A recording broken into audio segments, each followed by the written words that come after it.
Terima kasih pengacara majlis. Bismillahirrahmanirrahim. Assalamualaikum warahmatullahi wabarakatuh. Salam Malaysia Madani. Sahabat-sahabat, Saudara Chang Likang,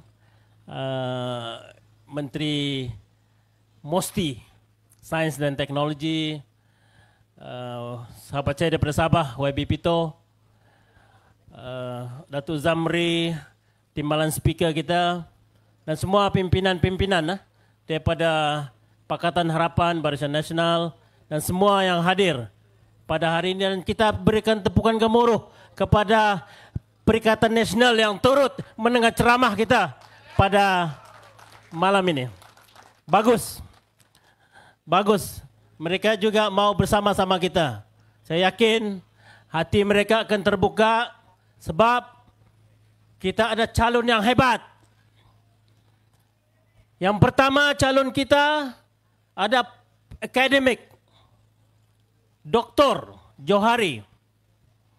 Yang sebelah itu dia hanya ISO certified saja.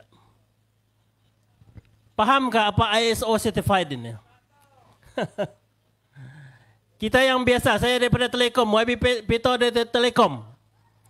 ISO ini satu proses untuk kita buat verifikasi, bukan untuk individu. Itu proses. Jadi saya pun tidak pahamlah bagaimana dipilih calon yang ada ISO saja untuk melawan calon kita yang ada PhD, doktor dalam dia punya bidang dia. Jadi kita ada credibility itu. Bagi saya simple lah, dalam pilihan raya ini kita kena pilih calon yang memang berwibawa.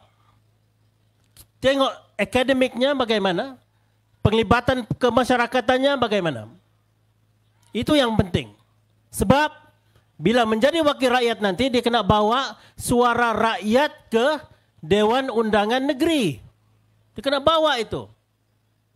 Jadi kita pun maklum bahawa dengan pengalaman Dr. Johari ini, beliau pernah bekerja sebagai seorang cikgu dan lepas itu saya dimaklumkan dengan Institut Aminuddin Baki, ya, jawatan terakhirnya. Banyak pengalaman-pengalaman itu membolehkan dia membawa suara-suara anda semua. Even suara-suara rakyat walaupun dia tidak menyokong kita. Itu penting.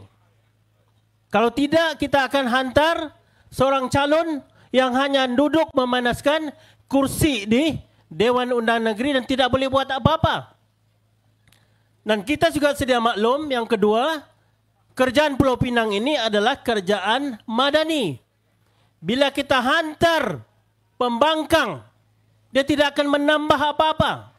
Yang saya takut nanti, apabila dia menang, perkara pertama yang dibuat, dia akan buat berlari daripada Sungai Bakap ke Parlimen untuk dapat peruntukan. Itu yang akan dia buat. Sebab ada sudah contohnya. Berlari 200 km daripada Muar sampai Parlimen. Hebat. Kita nak bagi macam mana peruntukan? Kalau kerjanya hanya mengutuk kita, membangkang kita di Parlimen. Cubalah fikir. Mau minta peruntukan, tapi mengutuk kita, mencaci Perdana Menteri kita, itu je kerjanya. Lepas tu minta peruntukan. Kan gila tu. Jadi kita tidak maulah nanti salah pilih, orang-orang Sungai Bakap akan menyesal. Terpaksa pula dia punya wakil rakyat berlari sampai ke Parlimen untuk minta dana selepas ini. Jadi saya mintalah supaya pengundi-pengundi Sungai Bakap ini mohon rasional dalam membuat pemilihan siapa wakil yang akan mereka pilih untuk ke Dewan Undangan Negeri. Dan kita kena maklum, calon Pakatan Harapan ini adalah mewakili Perdana Menteri. Inilah masanya kita untuk mengangkat Perdana Menteri kita yang dikenali seantero dunia. Saya sudah kemana-mana. Saya baru balik daripada Surabaya dan juga Jakarta. Dan bagaimana orang-orang Indonesia ini amat mengangkat hormat dengan Datuk Seri Anwar Ibrahim hatta ke peringkat antarabangsa. Tapi sayangnya orang Malaysia sendiri memfitnah beliau setiap hari, setiap malam dalam ceramah mereka. Dan yang tidak masuk akal, menuduh beliau macam-macam. Dan yang kita heran itu, mereka ada di kalangan ustad-ustad. Inilah level-level ustad yang ada sekarang ini. Dan ini yang kita mau, yang berlaku di negara ini.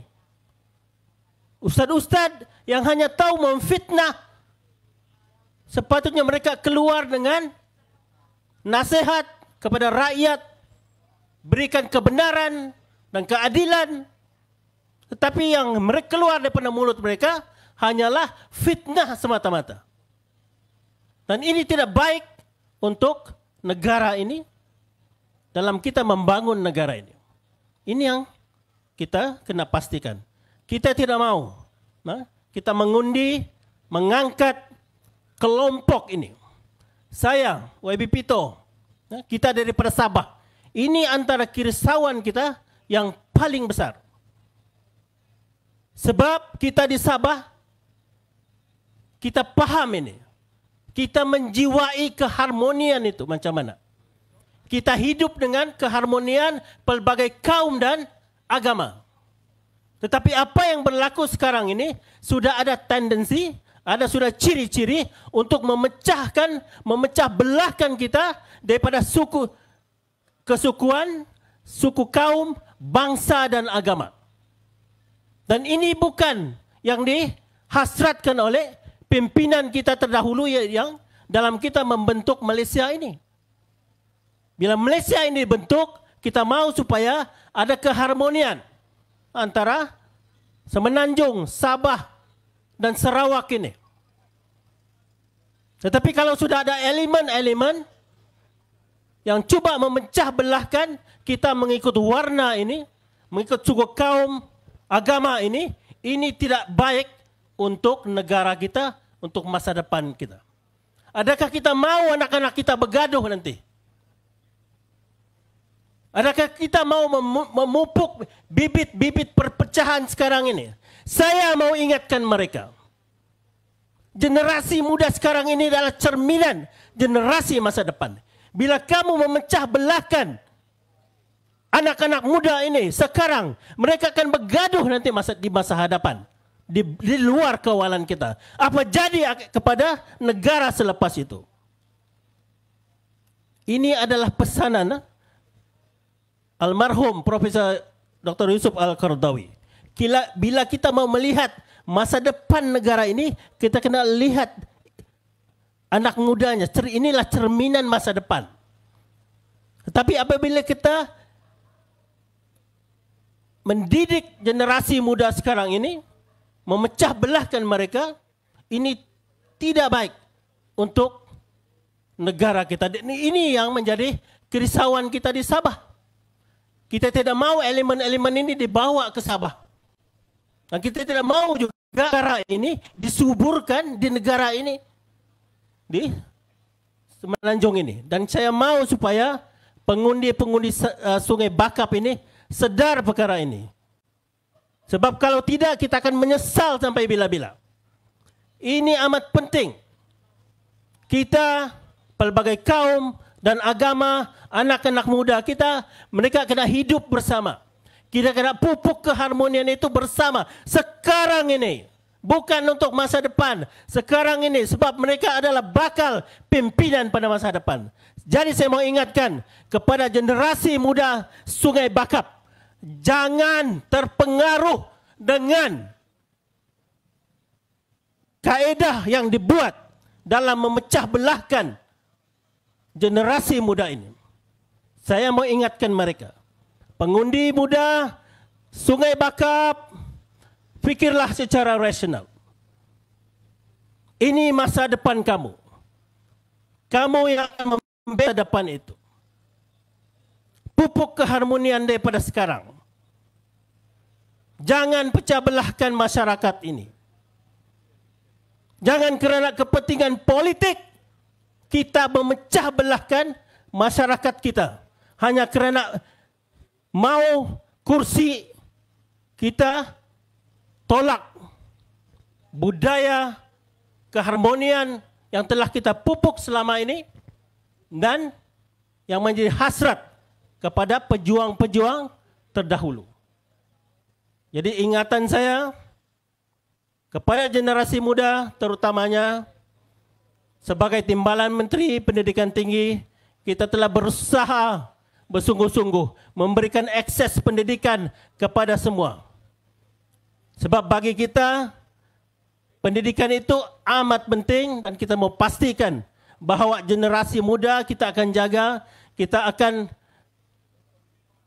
libatkan mereka dalam institusi TVET, masuk ke universiti, dan kita mau supaya generasi muda negara ini punya pemikiran yang baik, rasional dan mampu menjadi pemimpin pelapis di negara ini insya-Allah.